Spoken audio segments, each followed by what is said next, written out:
আজকে আমাদের পাঠ্য বিষয় একাদশ শ্রেণীর জীববিদ্যার বা বোটানি বিভাগের প্রথম চ্যাপ্টার জীবজগতের বৈশিষ্ট্য।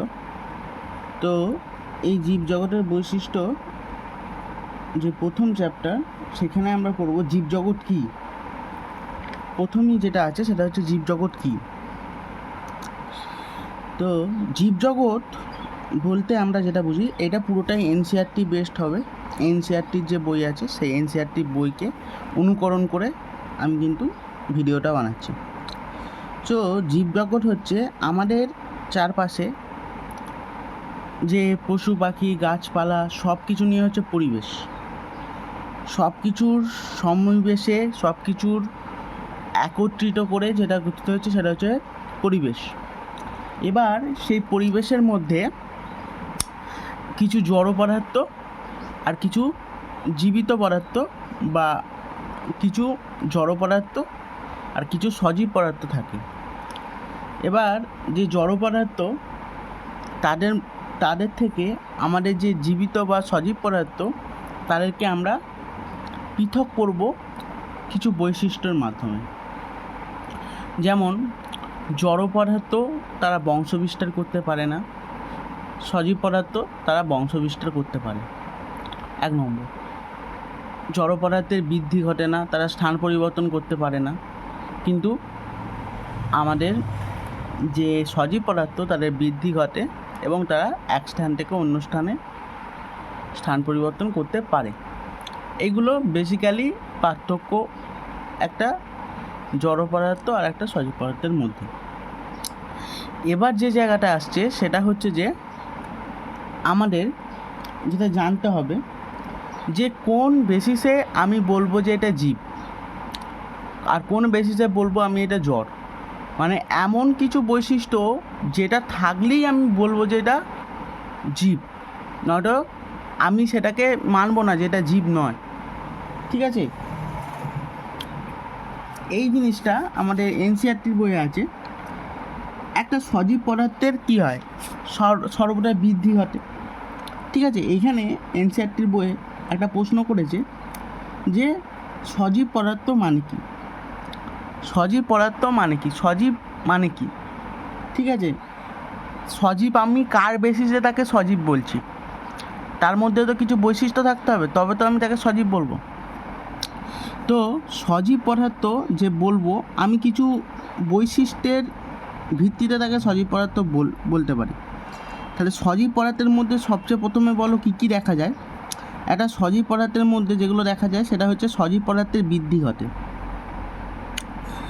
সজীব পদার্থের বৃদ্ধি যেমন ঘটে তেমন সজীব পদার্থ কী হয়, জননে পারদর্শী হয়।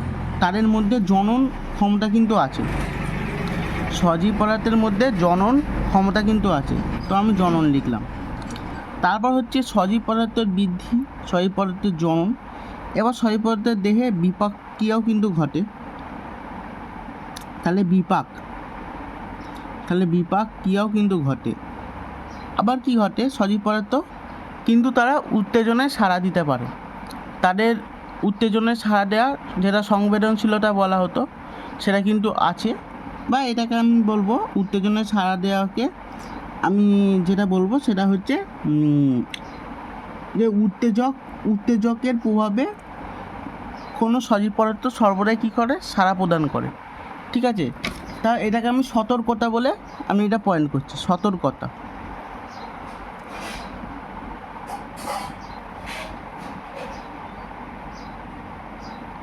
সতর্কতা,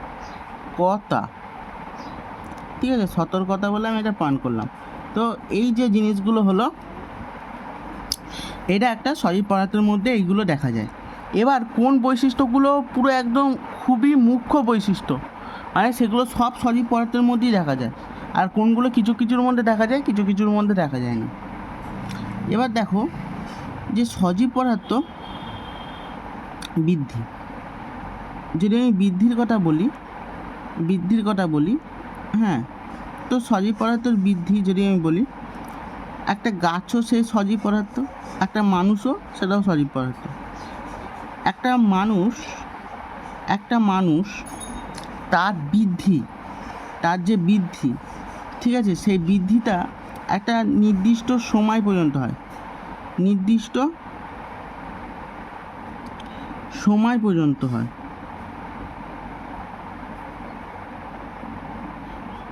ঠিক আছে, পর্যন্ত হয়।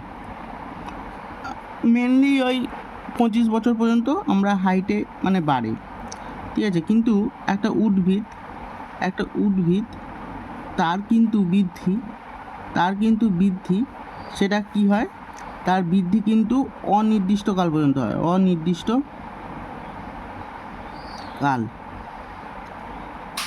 পর্যন্ত হয়। এটা আমরা জানি। একটা গাছ টাকা দিয়ে আমি এখন বসাই, সেটা এখন বাড়তেই থাকবে, অনেক দিন পর্যন্ত বাড়ে। তো এই বিষয়টা আমরা বুঝতে পারলাম। এবার যে জিনিসটা, বৃদ্ধি কিন্তু অন্যভাবে হতে পারে। বৃদ্ধি কিন্তু একটা সজীব পদার্থ, একটা সজীব দেহে বৃদ্ধি কিন্তু দু রকমভাবে হয়। একটা কথা ভাবো, বৃদ্ধি, ধরো একটা কোষ আমি নিলাম, একটা কোষ, এরা কোষের ভেতরে নিউক্লিয়াস, ঠিক আছে। তো এই কোষটা বিভাজিত হয়ে দুটো কোষ তৈরি করলো। তো এই কোষটা আবার বিভাজিত হয়ে আরও দুটো কোষ তৈরি করলো। তো এখানে কি হচ্ছে, বৃদ্ধি ঘটছে, কিন্তু সেটা কিসের বৃদ্ধি ঘটছে? কোষের সংখ্যার বৃদ্ধি ঘটছে। কিসের বৃদ্ধি ঘটছে? কোষের সংখ্যার বৃদ্ধি ঘটছে। আবার আমি যদি বলি আর এক রকম বৃদ্ধি হয়, কোনো একটা কোষ, ঠিক আছে, কোনো একটা কোষ সেটা হৃষ্টপুষ্ট হচ্ছে, মানে সেটার আয়তনের বৃদ্ধি ঘটছে, এরম কোষটা ছিল, এটা বড় হয়ে এরম হয়েছে। তো এটার কি হয়েছে? আয়তন বৃদ্ধি হয়েছে। তো এখান থেকে আমরা কি বুঝলাম, যে বৃদ্ধি আমার দু রকম হতে পারে। একটা সজীব বস্তুর তার আয়তনও বৃদ্ধি হতে পারে, তার সংখ্যা বৃদ্ধিও হতে পারে, ঠিক আছে। এবার যে জিনিসটা দেখব, একটা যদি আমি এককোষী কোনো শৈবাল কিংবা কোনো অ্যামিবা, ঠিক আছে, এগুলোকে আমি যদি দেখি, তারা কি হয়, তাদের ক্ষেত্রে যেটা হয় সেটা হচ্ছে, ধরো এটা একটা অ্যামিবা,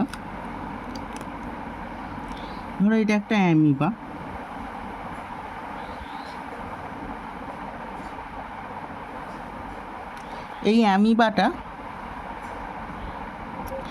অ্যামিবা, এটা হচ্ছে অ্যামিবা। তো অ্যামিবাটা কি হচ্ছে, এখান থেকে বিভাজিত হয়ে, ঠিক আছে, এরা বিভাজিত হয়, মাঝখান থেকে তোমার এরম ভেঙে গিয়ে এরা কিন্তু বিভাজিত হতে পারে, নিউক্লিয়াস বরাবর মাঝখান থেকে ভেঙে যায়, দিয়ে দুটো ভাগে ভাগ হয়ে যায়, ঠিক আছে।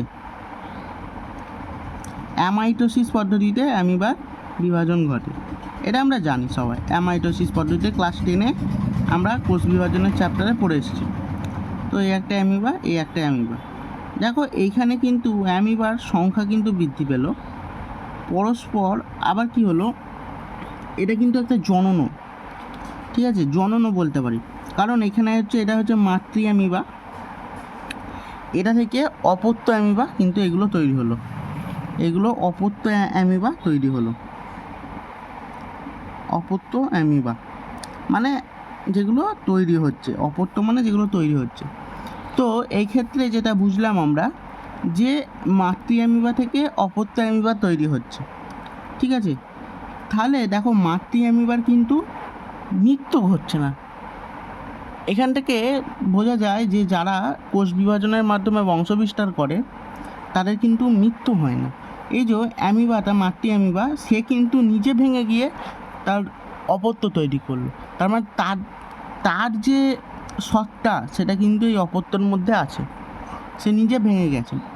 তো এই যে জিনিসটা, এইটাকে, এই যে পদ্ধতিটা, এই পদ্ধতির মাধ্যমে যেমন সংখ্যার বৃদ্ধিও ঘটছে, তেমন এটা জনন পদ্ধতি, এটা অ্যামিবার জনন পদ্ধতি, এটা কিন্তু অ্যামিবার জনন পদ্ধতি, এই জিনিসটা বুঝতে পারলে সবাই, এটা অ্যামিবার জনন পদ্ধতি, ঠিক আছে। এবার যে জিনিসটা হচ্ছে যে আমি এবার জন্ম পদ্ধতি ঠিক আছে, পুরো জিনিসটা আমি আরেকবার বুঝিয়ে দিই যে বৃদ্ধি, আমি বৃদ্ধিটাকে নিয়ে এখন আলোচনা করছি। বৃদ্ধি সেটা হচ্ছে একটা নির্দিষ্ট সময় পর্যন্ত মানুষের হয়, আর উদ্ভিদ তার অনির্দিষ্টকাল পর্যন্ত হয়। এবার বললাম যে বৃদ্ধি সেটা হচ্ছে বৃদ্ধি দু রকম হতে পারে, একটা সজীব বস্তুর বৃদ্ধি, তার সংখ্যা বৃদ্ধিও হতে পারে, তার আয়তন বৃদ্ধিও হতে পারে। এবার ভাবো, আমি তো এটা সজীব বস্তুকে নিয়ে বললাম, এবার যে জড় বস্তু তাদের কি বৃদ্ধি হয় না? তাদের কি বৃদ্ধি হয় না? তারা জড় বস্তু, আমি কিছু জড় বস্তুর কথা বলছি, তাদের কি বৃদ্ধি হয় না? একটা ভালো করে কথা বোঝো। একটা পাহাড়,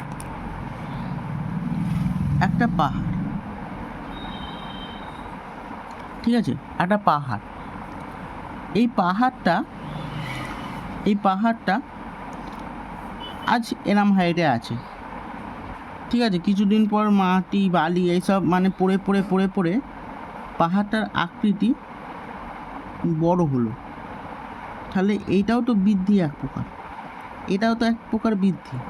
তার মানে বৃদ্ধি কিন্তু জড় পদার্থেরও হয়, ঠিক আছে, বৃদ্ধি কিন্তু জড় পদার্থেরও হয় কি হয় না? হয়। আবার ধরো একটা বালিয়াড়ি যেটা মরুভূমিতে তৈরি হয়, সেখানে বালি ছিল, কিন্তু এবার মরুভূমির যে মরুঝড়গুলো হয় সেগুলোর ফলে অন্য জায়গা থেকে বালি উড়ে এসে আরও তার গায়ে জমা হলো, তাহলে বালিয়াড়ির যে পরিধি, ঠিক আছে, যে তার আয়তন সেটা কিন্তু বৃদ্ধি পেল, তার যে আকার সেটা কিন্তু বৃদ্ধি পেল, ঠিক আছে। তো সেটাও কিন্তু এক প্রকার বৃদ্ধি। এর চারিদিকে মাটি জমে জমে এটা কিন্তু বৃদ্ধি হয়েছে, দিয়ে এটা হয়েছে। আগে কিন্তু এরকম ছিল।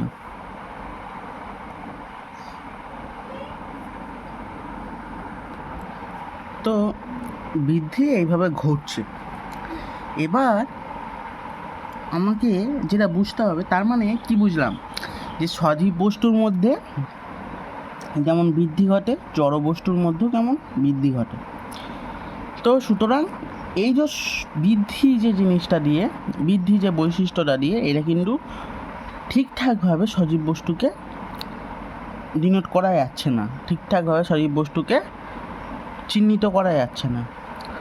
কিন্তু একটা জিনিস সবসময় মাথায় রাখতে হবে, যে সজীব বস্তুর ক্ষেত্রে বৃদ্ধিটা, যে আয়তন বৃদ্ধির কথা বলছি, এটা তো আয়তন বৃদ্ধি হচ্ছে, ঠিক আছে, এটা তো আয়তন বৃদ্ধি হচ্ছে, এই পাহাড়টা থেকে এই পাহাড়টা যে বাড়ছে সেটা আয়তন বৃদ্ধির মাধ্যমে হচ্ছে, সংখ্যা বৃদ্ধির মাধ্যমে হচ্ছে না।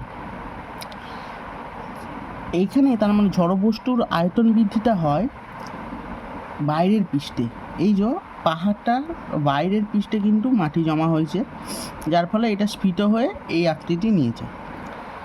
এতটা ছিল, এখানে মাটি জমা বালি জমা হয়ে এই আকৃতির হয়েছে, তার মানে বাইরের পৃষ্ঠেতে জমেছে, ঠিক আছে, তার মানে বৃদ্ধি হয়েছে বাইরে থেকে। কিন্তু একটা সজীব বস্তুর যখন বৃদ্ধি হয়, তার ভেতরে যে প্রোটোপ্লাজম থাকে, সেই প্রোটোপ্লাজম স্ফীত হয়, ফলে কি হয়, তার যে আকৃতি এটা কিন্তু ভেতর থেকে বাড়ে, ঠিক আছে, এটা কিন্তু ভেতর থেকে বাড়ে, এটা কিন্তু আমাদের মাথায় রাখতে হবে।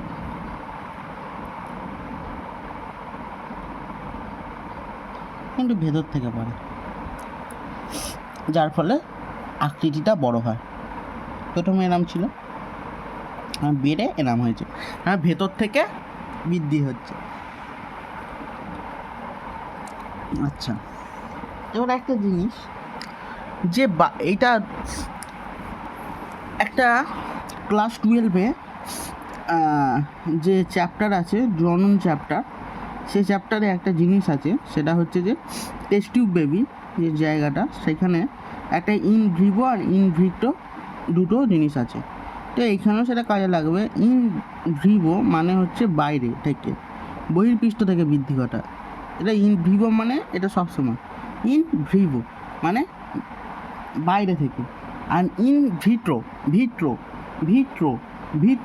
এভাবে উচ্চারণ করার চেষ্টা করো, ভিট্রো মানে ভিতর থেকে, মানে ভিতর থেকে যখন বৃদ্ধি ঘটছে সেটাকে আমরা বলবো ইন ভিট্রো, আর বাইরে থেকে ঘটলে ইন ভিভো, ঠিক আছে, এই জিনিসটা মাথায় রাখার চেষ্টা করো। আচ্ছা, এরপরে যে জিনিসটা আসছে জনন। জনন। তো এই জনন কি সব সজীব বস্তু দেখাতে পারে? ঠিক আছে, জানি আমরা জনন দেখাতে পারে, সজীব বস্তু জনন দেখাতে পারে। একটা মানুষ সে যৌন জননের মাধ্যমে, এটা পুং, এটা ধরো স্ত্রী, এরা যৌন জননের মাধ্যমে অপত্যয় তৈরি করছে, সেটা হয় পুং হবে অথবা স্ত্রী হবে। সেটা ম্যাটার করছে যে আমার যে পুরুষ আছে তার কাছ থেকে এক্স ক্রোমোজোম আসছে না ওয়াই ক্রোমোজোম আসছে, ঠিক আছে। কিন্তু এটা যৌন জনন, এটা হচ্ছে যৌন জনন। জনন আমাদের দুই প্রকার। এই যে জনন আমাদের, একটা হচ্ছে যৌন জনন, আর একটা যেটা আছে সেটা হচ্ছে অযৌন জনন। এটা কিন্তু যৌন জনন, আর একটা যেটা আছে সেটা হচ্ছে অযৌন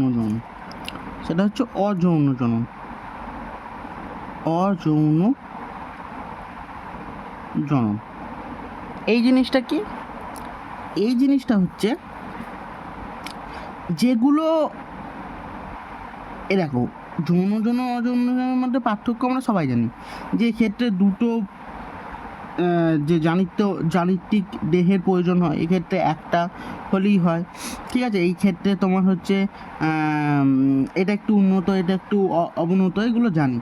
যেমন হচ্ছে আমি অ্যামিবার যে উদাহরণটা দিলাম, এটা থেকে অ্যামিবা তৈরি হচ্ছে, এটা হচ্ছে অযৌন জননের একটা উদাহরণ, ঠিক আছে। তার মানে সজীব বস্তু জনন ঘটায়, এইটুকুন পরিষ্কার। কিন্তু সব সজীব বস্তু কি জনন ঘটায়? সব সজীব বস্তু কিন্তু জনন ঘটাতে পারে না। যেমন হচ্ছে কোন সজীব বস্তু যারা জনন ঘটাতে পারে না? 1 নম্বর হচ্ছে শ্রমিক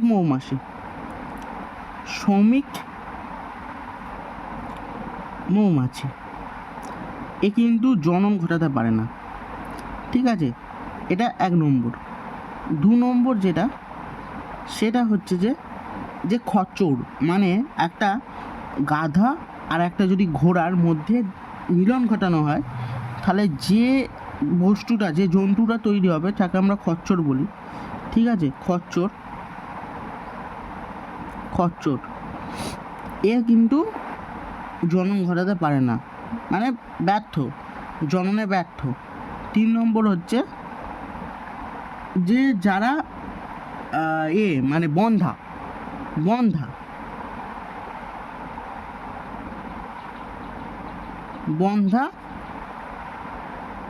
সেটা মানুষ, সেটা পুরুষ হোক বা স্ত্রী হোক, বা আমি বলতে পারি বন্ধা কাপেল, ঠিক আছে। বন্ধা কাপেল মানে পুরুষ স্ত্রী একসঙ্গে বোঝাচ্ছে। বন্ধা দাম্পতি যেটা বাংলায় বলা হয়, ঠিক আছে। তো এরা কিন্তু সজীব বস্তু হয়েও, এরা তাহলে কারা? এরা হচ্ছে সজীব বস্তু হয়েও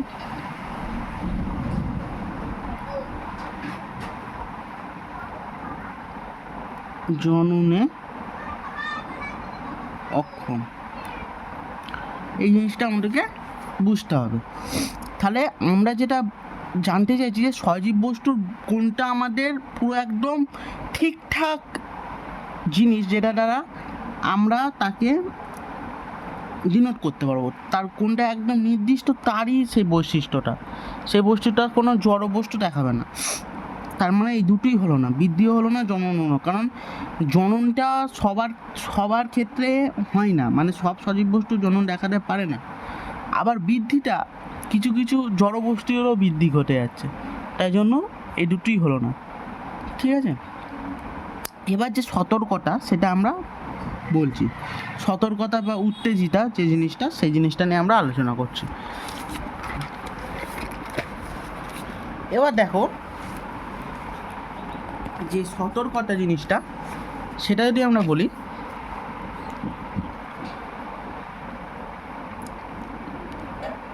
সতর্কতা এই জিনিসটা কি?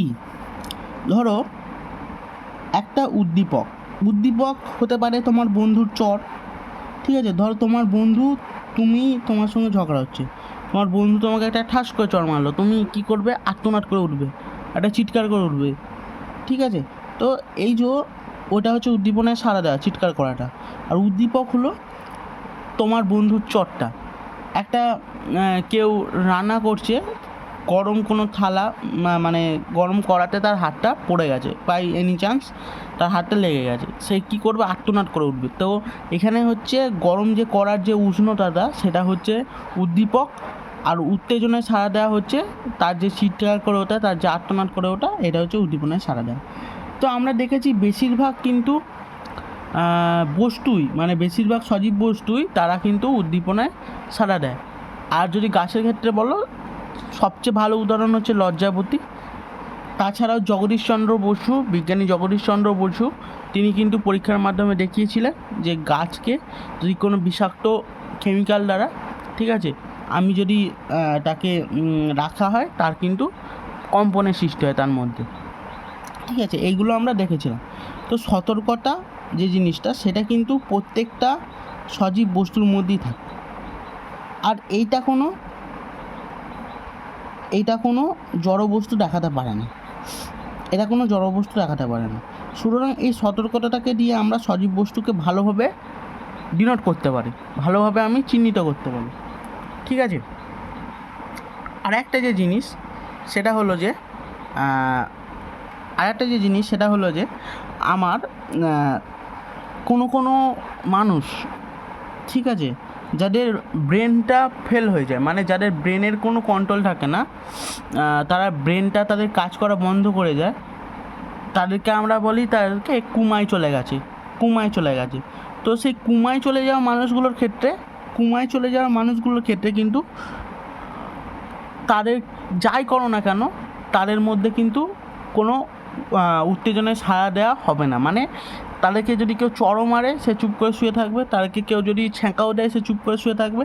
মানে তার যে ব্রেনটা, সেটা পুরোটাই কাজ করছে না, আর সে পুরোপুরি কুমায় আছে, ঠিক আছে? কুমায় চলে যাওয়া মানেই হচ্ছে তার মস্তিষ্কর মধ্যে কোনো আসল জিনিসটা কী হয়, কোনো একটা, এই যে আমার ধরো আঙুলটা কেটে গেছে, বা আঙুলটা আমার এরকমভাবে গরম জিনিসে স্পর্শ হয়েছে, তো আমার এখান থেকে স্নায়ুতন্ত্রের মাধ্যমে আমার মস্তিষ্কে খবর যায় যে এখানটা উষ্ণতা লাগছে, আঙুলটাকে আমার সরাতে হবে, ঠিক আছে? আঙুলটা আমার সরাতে হবে, কিন্তু সেই মস্তিষ্কের যে সংকেতটা গেলেও মস্তিষ্ক থেকে যে ব্যাক সংকেতটা, সেটা কিন্তু ফিরে আসছে না, যেটা কুমায় চলে যায়। তো সেই ক্ষেত্রে তো সবাই বলবে যে তাহলে ওরা তো উদ্দীপনায় সাড়া দিচ্ছে না, তাহলে ওরা সজীব কী করে হলো? কিন্তু দেখো, ওদের দেহের মধ্যে কিন্তু বিপাকক্রিয়া চলছে। একটা কুমায় থাকা মানুষ, তার দেহের মধ্যে বিপাকক্রিয়া চলছে। এবার আমাকে জিজ্ঞাসা করবে যে বিপাক হচ্ছে পরের বৈশিষ্ট্যটা। বিপাক জিনিসটা কি? বিপাক হলো একটা কোষ, তার মধ্যে রাসায়নিক বিক্রিয়া ঘটছে, বিভিন্ন ধরনের রাসায়নিক ABCD। তো এই রাসায়নিক বিক্রিয়া যে ঘটছে, একটা থেকে একটা উৎপন্ন হচ্ছে, তো এর যে সমষ্টিগত মান, সেটা কি বলবো? বিপাক। তাহলে কোনো জীবদেহের মধ্যে, কোনো সজীব কোষের মধ্যে, ঠিক আছে, কোনো সজীব কোষের মধ্যে,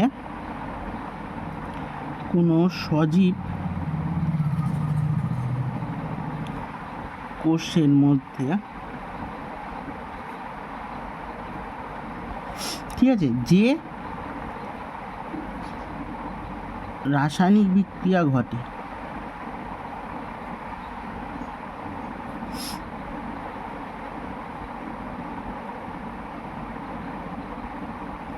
তার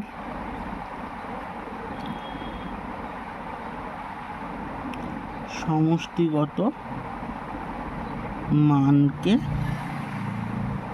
বিপাক ক্রিয়া বলে, ঠিক আছে?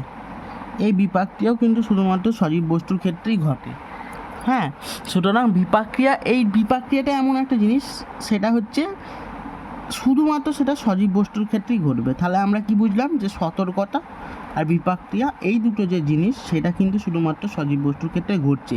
কিন্তু বৃদ্ধি, জনন এই দুটো জিনিস কিন্তু আমরা জড় বস্তুর ক্ষেত্রেও দেখতে পাই। মানে জননটা আমরা এমন কিছু কিছু সজীব বস্তু আছে যার ক্ষেত্রে জনন ঘটছে না, যেমন হচ্ছে আমাদের খচ্চর, শ্রমিক মৌমাছি, যারা হচ্ছে বনঢাক আপেল, তাদের মধ্যে কিন্তু জনন ঘটছে না। তো জননটাও আমাদের ঠিকঠাক বৈশিষ্ট্য নয় আমাদের যে সজীব বস্তুকে ডিনোট করার।